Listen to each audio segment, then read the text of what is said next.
Okay, folks, I think we'll go ahead and get started. Appreciate you all joining this session. I know there's a lot to choose from. So welcome to this session where we'll go over what I refer to as the web security trifecta and a little bit of background before we get started. I am going to move fairly quickly through a lot of slides here, but the idea for this presentation really came from the realization I had that we were seeing more and more advanced attacks coming from adversaries against our customers. I work for Akamai Technologies, and we deliver and secure web applications for global customers.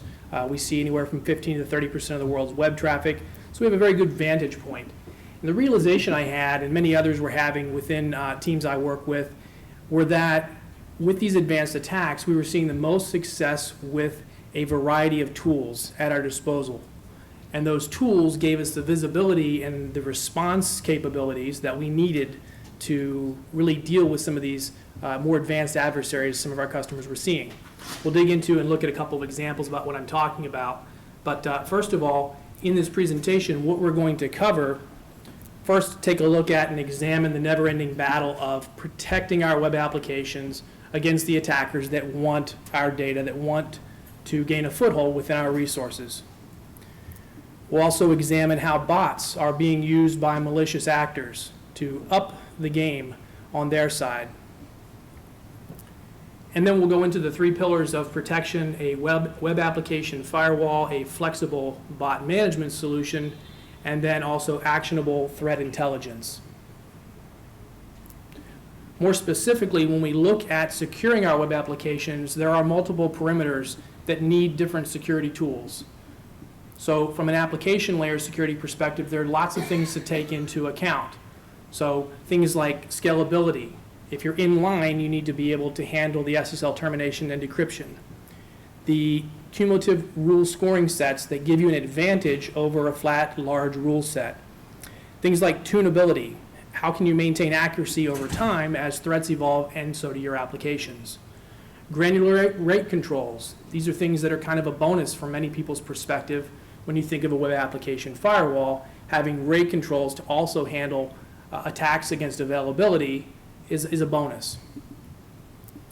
On the bot management side, things like customizable signatures, the capability of defining your own signatures to incorporate in a rule set to protect desired bot traffic. Multiple real-time detection techniques, catching the malicious, nefarious, more difficult to discover bots that are using up your web resources.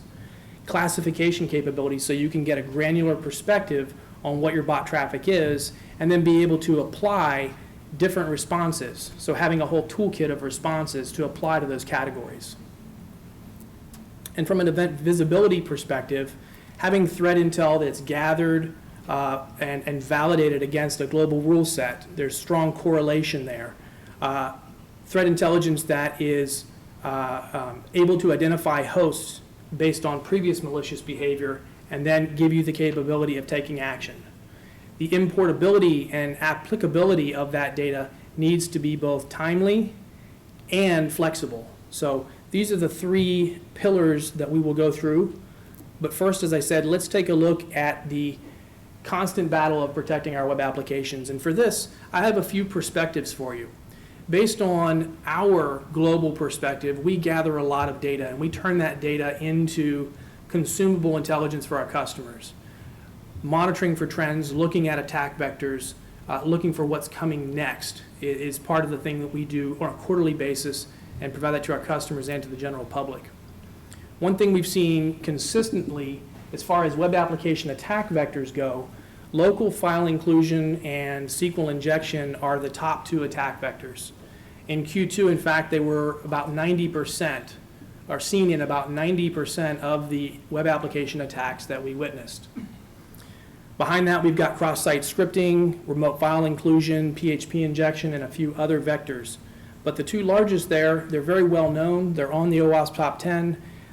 They're there for a reason, because they work, and that's why we see so much use of these.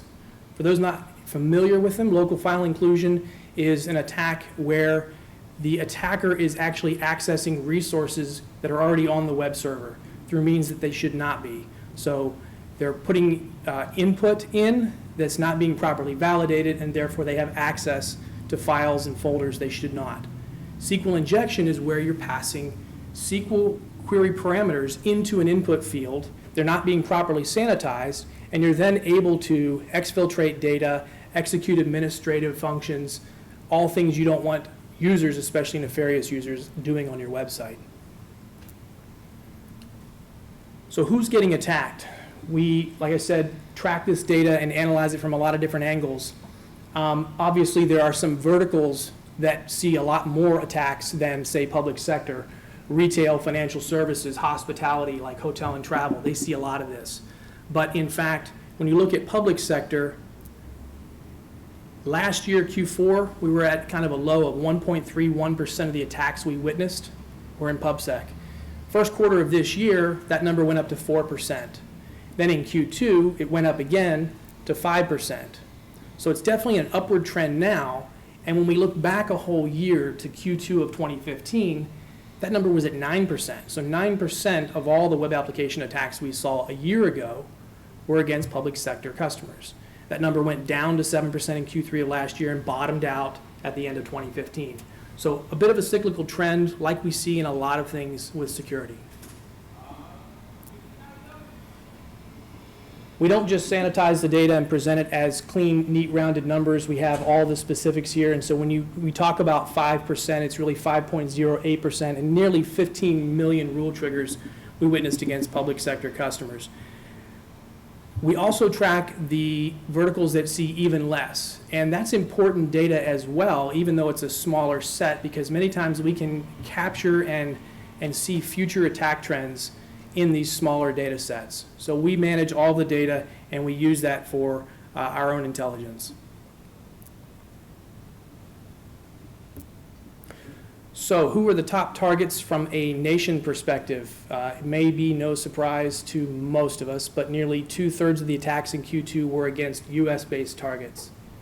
So that's where the resources are. A lot of companies, a lot of good information here hosted within US soil. So we do see the largest chunk of those attacks. Brazil, interestingly though, with 10% of those application attacks in Q2.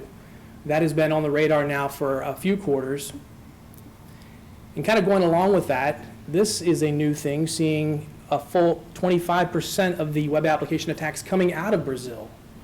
It's usually US and China kind of taking turns for top spot there, but Brazil kind of took over and started gaining more and more market share, if you will, of the source of application attacks a few quarters ago, really due to some new infrastructure that came in there in support of World Cup, the upcoming Olympics. So these cloud infrastructures as service providers started building out, and there were then new opportunities for malicious actors to come in and exploit some of those resources.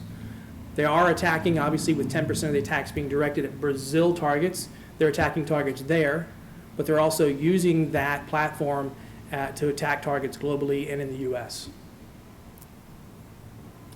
So over what medium, HTTP, HTTPS, are they attacking? Well, about 3/4 of the web application attacks we witnessed last quarter came over regular HTTP. A little under a quarter coming in on secure HTTP. I think it's important to remember when we look at this that HTTPS doesn't really protect the data in rest. It's only protecting that data in motion. So that security is for your customers. It's up to us to secure that data once it's in our application, once it's in our database, to secure that data at rest. So there's really no difference to the attacker. If they can exploit a vulnerability in your application over HTTP, they can still get the desired data, even though they're not over an encrypted channel. Got an example here for you. With local file inclusion and SQL injection being the big heavy hitters as far as the attack vector breakdown goes, I thought it would be interesting to look at an oldie but goodie remote file inclusion example. A remote file inclusion vulnerability is a type of vulnerability that allows an attacker to remotely access a file and bring it onto their targeted web application. Okay? The vulnerability again occurs to non-validated user input. Tim Thumb is a great example of this, and it's actually a plugin that had RFI vulnerabilities as far back as 2011. So that's why I said an oldie but goodie. This has been around 5 years, but we're still seeing it today. The Tim Thumb plugin allows users of a website to load an avatar on that site. So think of any web application where you have members, forums, that type of thing. If you want to allow your users to customize their account and load an avatar, Tim Thumb facilitates that. What it does within the Tim Thumb code is an array, and you can see it on the right there, where it lists out allowed sources of images from the web. Okay? That makes it easy, but due to a bug, unfortunately, the attacker only need reference one of those allowed domains in their URL input, and then they can go to the domain of their choice. So they can then bring in files from other not allowed sources. Those files, of course, aren't image files. They're going to be the malicious code that they want to upload on the web server. So we did see this, as I said, we still continue to see this vulnerability with Tim Thumb exploited. Recently we saw it with a government customer. And what happened was they used a version of WordPress that had Tim Thumb preloaded. And it was a vulnerable version, and so it was attacked. And this particular attack that you can see a couple of screenshots, this one originated in Bucharest. And as you look at the query, I'll see if I can get my mouse over there. As you look at the query itself and go down this string, you'll see that they are referencing a website that they own at the end down here. There we go. But within that, they are also referencing one of the allowed domains. Okay? So when the Tim Thumb plugin focuses on this or looks at it, it's looking at blogger.com. And it says, okay, this is an allowed source of image files. But what we want to focus on is the actual domain right before the final .com. So blogger.com.springrollsnorthhills.com is that URL. The path is silic.php. When we actually download and perform an analysis on this PHP file, it actually has an image header built into it. So if the administrator of the site has some content inspection on there for security, and it's checking headers, it's going to say, okay, great, blogger.com, image file, there's the header, away we go. But in reality, this is a base64 encoded PHP file that is definitely malicious. And what is it doing? It's executing a good old pay-per-click campaign. So once this file is uploaded on the target web server, victim requests then are redirected through a multiple series, in many cases, chain of pay-per-view ads. So the clicks are redirected through this. The attacker gets the revenue. Very frequently, that revenue is going to be delivered to them with Bitcoin, further obfuscating that attack trail. So they get the file on, they get the money, nobody knows who they were. So just one example of how even old vulnerabilities are still exploitable. And so this is why having a solid web application firewall can help out with not only the old stuff, but then the new vulnerabilities coming down. Let's pivot, if you will, and talk about the attack of the bots.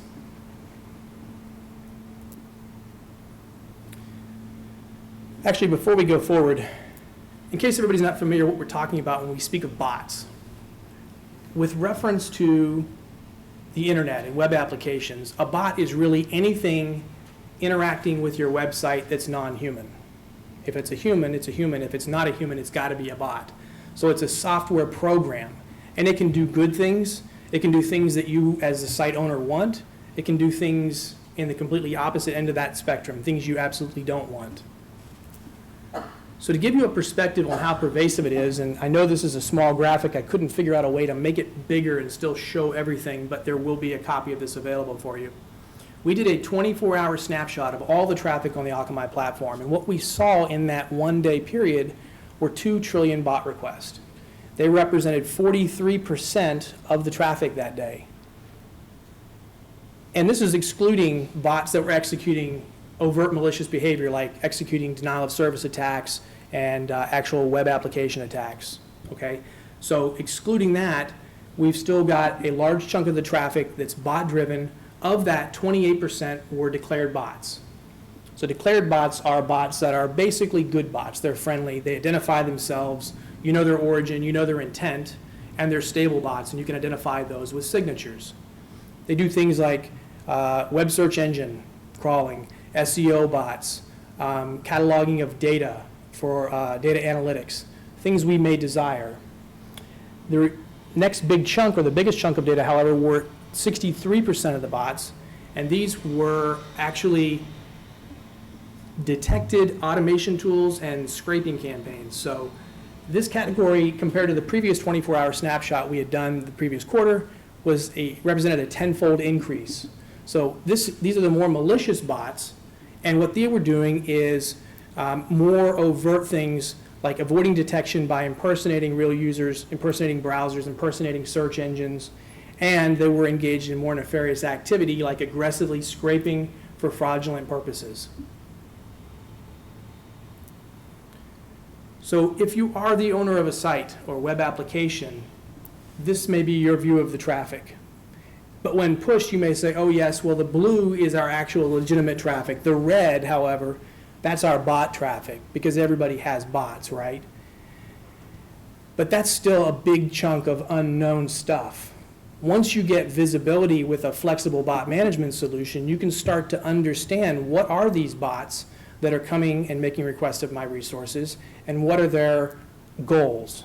Okay, that visibility can then show you what portion of that bot traffic is actually friendly bot traffic, things you may want, and things you may definitely not want. Unknown bots that aren't detectable with signatures, and we rely on things like the behavior of their requests when correlated against legitimate user behavior. Anomalies, basically transparent detection, looking for various anomalies within those requests that indicate this is part of an automated framework, this is part of or originating from a cloud platform, things that real users coming to your site aren't going to be doing. I don't browse the internet from a cloud VM, and I don't think many people do. So what are the bots doing beyond some of the good things that we think of with bots? They're doing some quite nefarious things that we can do as humans, but bots can do more efficiently because they can work all day, all night, every day, and execute scanning and probing type activities. You can scan larger chunks in a more distributed fashion by using a botnet than you can from single points, even going low and slow. So the data you see here is actually from Q4 of last year, where we gathered a lot of this scanning and probing information, and some of the top ports that were being probed, like Telnet, NetBIOS, MSDS, so Active Directory. Those are all good things to know if you're an attacker, and I see that you have an Active Directory port exposed on the public internet. That information is handy, and I'll be back tomorrow to check that out. Where was this attack traffic coming from? Because it truly is attack traffic. It's not executing malicious payloads, but it's doing the reconnaissance. The largest three sources, 30%, 20%, and 10%, were all coming out of autonomous systems within China. So that's interesting intel for sure. We do see, shifting patterns, as I said before. Historically, we see a lot of the application attacks coming out of the US and China, but again, we're seeing that shift now to other countries. Another use of botnets, a malicious use, would be for login abuse, account checking.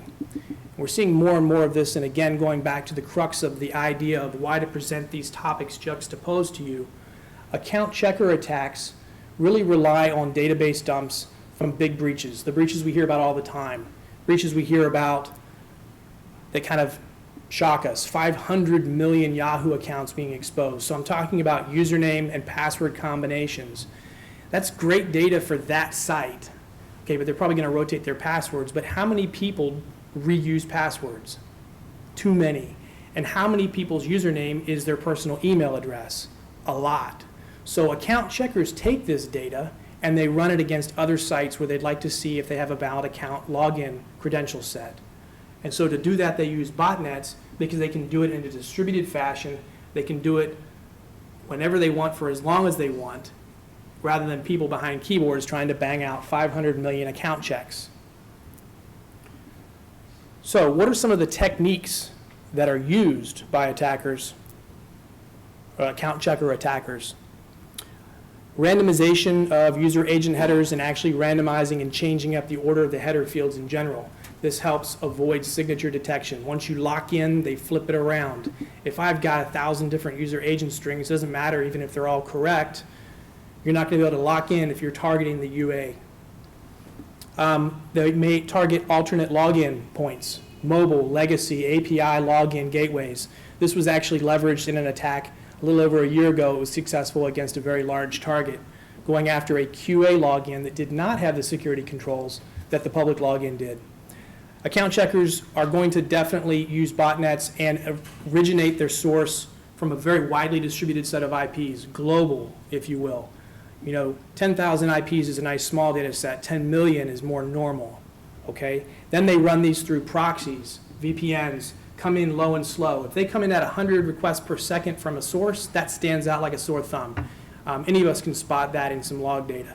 But if they're coming in at one request every 10 seconds, that's harder to pick up. But if you've got 10 million of them doing that, you're able to crunch through a lot of account checks in a very short period of time against dozens of different sites. Then you have some more actionable data for sure. Another thing that they will do is you'll realize in doing the tactical hand-to-hand combat against these botnet owners is that you are fighting against real people. They've not done the set it and forget it.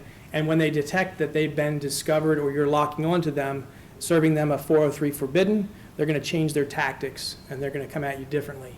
I've seen individuals block based on source IP, and it took less than an hour to jump to a completely different autonomous system from that botnet. So jumping to a different botnet, moving things around. Here are some indications that your application has been or is currently under attack from account checkers. Users complaining about changes in their account credentials.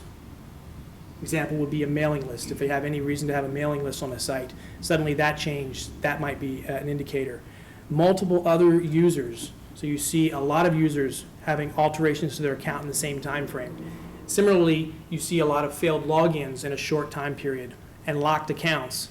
If suddenly the phones are ringing because everybody's complaining about their accounts being locked out, that's a good indicator that your security mechanisms have kicked in and locked that account from too many failures. However, you're under attack. And then higher than normal fraud rate. So if you're seeing actual fraud on a day-to-day basis, but there's an uptick in that account checking attack is well underway. We did document a case of account database theft against a customer last quarter, and we took a small subsample of those IPs because it was, again, widely distributed, and we analyzed a sample of 5,300 IP addresses, and what we saw were WAF triggers from the usual suspects that you would expect from an account database takeover attempt. SQL injection rules were firing as they attempted to dump on databases. Cross-site scripting rules were firing as they were attempting to find footholds for phishing campaigns. RFI rules would be firing in an attempt to potentially upload a web shell. At the end of the day, we took this data, we had done the attack analysis for the customer, but we took it a step further and we said, we now have intelligence about this attack. Let's see how far and wide it goes. And at the end of it, we found that about 20,000 domains and subdomains had actually received malicious activity from this set of IP addresses in the last week. This affected the majority of the verticals that we do business with, especially focused in this case on financial services and retail organizations. But botnets are used for multiple purposes, and they're not used once and thrown away. You'll see them in one attack used over and over in other attacks, and that's where threat intelligence and data about this activities come into play, knowing what's been going on in the recent past. And I included one more. I know this is public sector and this is a commerce slide, but you can't help but kind of chuckle to yourself. The sales teams might be okay with bots consuming your products. Sales are up, but you're losing customers, and at the end of the day, good bots go bad when the bot operator actually opens up their own business and takes impersonation to a new level. So what are some defensive techniques? So let's move now, if you will, into the three pillars and talk about web application security. We'll focus on first WAFs and some criteria. When you start to evaluate your WAF or potentially implementing a WAF, there's a lot of things to consider. And first of all is, what is the functionality you're trying to achieve? And if you don't know what you're looking for, you won't know when you found it. I have here a list of some sample functionality, protections that may be desired. This is from ICSA Labs out of Verizon. And they say you'll want your WAF to protect against things like buffer overflow and code injection, cross-site scripting, CSRF, so cross-site request forgery, validation input, DOS, things like that. A lot of that is OWASP top 10. Good stuff right off the bat, but you can take it further with session mismanagement, insufficient protection against application resources and leakage, faulty access control, authentication coding. It depends on what your security requirements are for the WAF, but they need to be defined up front. You'll also need to consider other things like, what are the enforcement methods? Negative security model, positive security model. Do you want the WAF to help obfuscate and hide the internal application structure? Probably yes. The WAF needs to be accommodating to change. It needs to be flexible and allow you to implement incremental updates to your security stance without having to increase your risk of exposure. So you need to be able to update it, test it, and then push it into production, all the while maintaining the current posture you have. TLS support is included here because if it does not have TLS support, it's going to have to be offline, out of the path of that secure communication. And when you're out of line, you're just merely an observer, okay? Let's move it up a layer and look at it from a design principle perspective. I think these are 5 solid design principles for a web application firewall. So accuracy, accurate protection. Can you stop more web attacks while not blocking legitimate users? Okay, very important. So it's number 1. What is the visibility that the tool affords you? Can you, using the tool, determine what were the triggers in deny actions? You need to have that perspective to understand, again, how well your security configuration is performing, and are you contributing to false positives and blocking legitimate users? Adaptability to changing threats. How will it stop the unknown attacks? This is important because you can't be chasing CVEs. That is not a way to go. Definitely there are some that you have to make something customized for. But at the end of the day, if you're chasing CVEs and trying to stay in front of it with that type of a security model, you're going to need another full-time employee or 2 or 3 on that staff. Number 4, adequate scale. Kind of basic here, but can it handle the load that you're going to put on it? Can it handle more than that, because it's probably going to see more than that? Can it still perform under attack? And finally, ease of management. How difficult is it to put into production, maintain the care and feeding that must go into a security resource like this? So a lot of decisions have to go into what type of WAF you want to put in place, whether it's on-prem or in the cloud. Very personal decisions for your organization and what your security needs are. So the Ponemon Institute did a great survey where they asked a lot of organizations, do you have a WAF? And if so, is it deployed in line or out of line? And 68% said we've got a WAF. That's good, huh? 2/3. But only 20% were deployed in line. So even with an in-line, out-of-line combo, that's still discouraging numbers when you have a security tool like that, but you're keeping it just on the sidelines to let you know that you're being attacked. So the takeaway here is organizations face significant challenge in implementing this type of security. What are some of those challenges? Gauging that accuracy, having an understanding of how effective is this, and you have to take into account the true and false positives, the true and false negatives, and run those numbers to really come up with a true perspective of accuracy. And to do that, by the way, you have to have a test data set with known good and bad requests. So you have something to test against and see how accurate your configuration was. Not enough people, because it's not an easy task to do this effectively. That one kind of speaks for itself. Performance might be forgotten from the security-minded, but the other side of the house is going to yell when your security controls dramatically impact the performance of their web applications. And finally, the old fail open, fail close problem. Many traditional hardware WAFs under load will fail open or fail closed. And so with fail open, they allow all traffic through, and fail close, they let nothing through. And you have to choose between the lesser of two evils, but both is evil at the end of the day. You're impacting everyone. So there are different approaches, as I mentioned, on-prem, in the cloud. Which way you choose to go, or maybe both, depends on your organization's security needs and your resources. On-prem is going to require more resources, but going beyond that, you have to actually receive that malicious traffic all the way at the edge of your network or right inside your network. So there could be constraints on bandwidth, performance issues, reliability. You can't have just one, you have to have two. Maintenance contracts, FTE, and the accuracy. That all comes down to how well it's maintained. An accurate configuration relies on constant adjustments, tracking with the development of the application in the background. In the cloud, there's another set of concerns. There's a lot of options, and like anything else you evaluate, they're not all the same, they're not all equal. So if you need an enterprise class WAF, you need to examine it from that perspective and make sure that's what you're getting with the features and functionality that you're looking for. Shared infrastructure, how big is that infrastructure? Does it have the capacity you need? Are you going to have to deal with acceptable use issues on a shared platform? And then finally, retaining the real-time visibility that you get with an on-prem log, an on-prem WAF and the logging systems that come with that. Being in the cloud presents its whole new set of challenges for getting that data in and then performing analysis. All right, let's go ahead and move over to the bot management problem. So as I touched on before, there are a lot of different types of bots. There's good bots, there's obviously bad bots, and then there's a lot of bots in between where, again, we have that personal choice. But the reality is dealing with bots is not like dealing with application attacks. It's not black or white, where you see a malicious payload, we're going to stop that. We're going to send a 403. We're going to deny it hard. With bots, that has the opposite effect.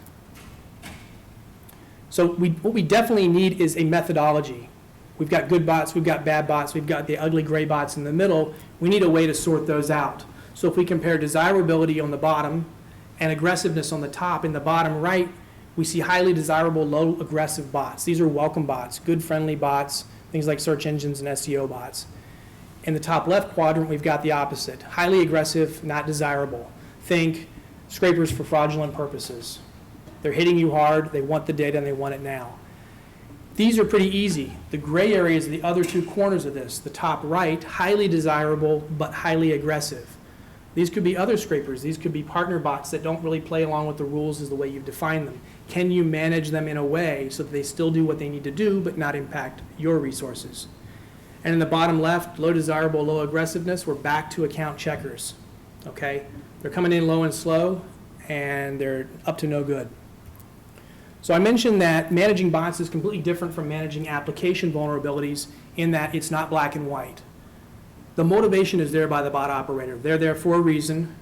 If you identify them and block them, you have momentary success because you have now signaled to the bot operator that they need to evolve and morph their bots and their processes so that they can continue to get the information they want. And so you're in this vicious circle of whack-a-mole where you're chasing, playing cat and mouse, and they're getting harder, faster, stronger to detect.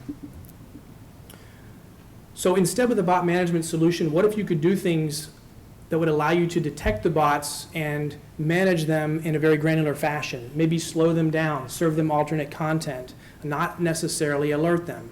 What would you need with a flexible fabric like this? Number one, you have to first determine, is this a bot or is this a human? Seems simple, right? But you need multiple signatures and real-time detection techniques to be able to dig into that for the more nefarious bots, okay? Because they will evolve and signatures won't work. After we identify human versus bot, we have to categorize them. And having that level of granularity then affords you to say, this bot is in this category, therefore when we go on and apply controls, we can apply the controls in just a granular fashion. Having a wide tool set of how you're going to respond to the different categories increases the chances you're going to be effective. And finally, visibility, like all security controls, we need to have the ability to get those logs, need to have the ability to perform analysis on the data we're generating to make sure we're effective. And last but not least, the third pillar, threat intelligence. So I hope that some of the previous things I've mentioned, you can see from this frame of perspective that having solid threat intelligence enhances the capabilities of web application firewalls. It enhances the capabilities of a bot management solution. So what types of threat intelligence are we talking about? Third-party feeds, you can have them from multiple vendors. This is an example of some threat intelligence we generate. Remember the scanning probing data I showed earlier in the presentation? This is where we're gathering that and correlating that. Have to point out US again, top source. Got to secure our stuff. So what is intelligence? What is threat intelligence? Information versus intelligence. While information is really just the raw data. It's not been analyzed, it's not been weighted, it's not been categorized, there's no correlation across the data. It's really not complete in any way, and it's not actionable. Raw data is just that. It's of no good in a security implementation. But intelligence is when we've applied analysis, we've applied weighting and categorization to that data, we've correlated it, and then we've made it available in a timely fashion so that you can take action on it. That's, at a high level, the definition of intelligence, threat intelligence data. But from a methodology perspective, I think there's 5 things that are important. We need to evaluate the threat intelligence feeds we're looking at from these perspectives. How is it analyzed? How are heuristics used to identify attack patterns, looking for common attack behaviors? What heuristics are used to evaluate the client behavior against legitimate users? Heuristics for application profiling so that we have an understanding of the underlying infrastructure to give us context. Heuristics for proxy and NAT detection to rule out source IPs that may appear malicious because there's one bad apple in the bunch. Finally, client fingerprinting. Oh, false positive reduction, I skipped that one. You've got to have heuristics that go through there and look for FP. You've got to perform multiple layers of that. You have to vet this data. And then client fingerprinting, taking it to the next level beyond the IP and actually fingerprinting the original client itself. Number 2 in this methodology is weighting the data, okay?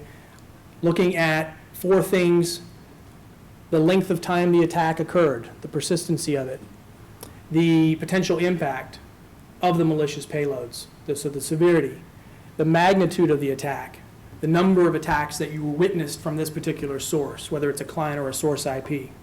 And finally, the distribution, the number of hosts that were targeted. All of these things can be used to factor in the weight of the score within the threat intel feed. Number 3, categorization. I really love categorization, but if we're categorizing it, we can break it down into things like web application attacks, vulnerability scanning, site enumeration, and availability attacks. So if you have a category, a weighted score, and vetted analyzed data, you're well on your way, but we still need number 4, that data has to have freshness and staleness. You need to have perspective. First, you need to get the data quickly, and then you need to have perspective over time on how old that data is. You have to decay those scores, and there has to be a consistent applied manner to that. Finally, of course, it has to be actionable. So you have to have the means to incorporate that data, to generate alerts and enforce mitigation and utilize denies. So I want to kind of wrap up with 5 points. I like to give 5 takeaways whenever I have a discussion. Number 1, so these are web application security requirements. Number 1, you need validated data from trusted sources. Just because it's a client intel feed doesn't mean it's been vetted in the same way that you would vet it. So you need to take the steps and go through that exercise. Number 2, scale availability and resilience to be high performing, stay online, withstand the attacks, and continue to perform at scale. A plan and an operational runbook are critical when you're having a very bad day. Number 4, control and flexibility of your resources, whether they're on-prem or in the cloud. Give you that flexibility to adapt to an attack when you're having a very bad day. And most importantly, I think, are the people and experience you have behind the controls that you put in place. Those people need to be able to execute and perform no matter the circumstances, especially when you're having a very bad day. So I'll leave you with one final quote: there are no rules, of architecture for castles in the clouds. This is my friend Gilbert Chesterton. He is an English writer from the 19th century, and I thank you very much for your attention. Anybody have any questions?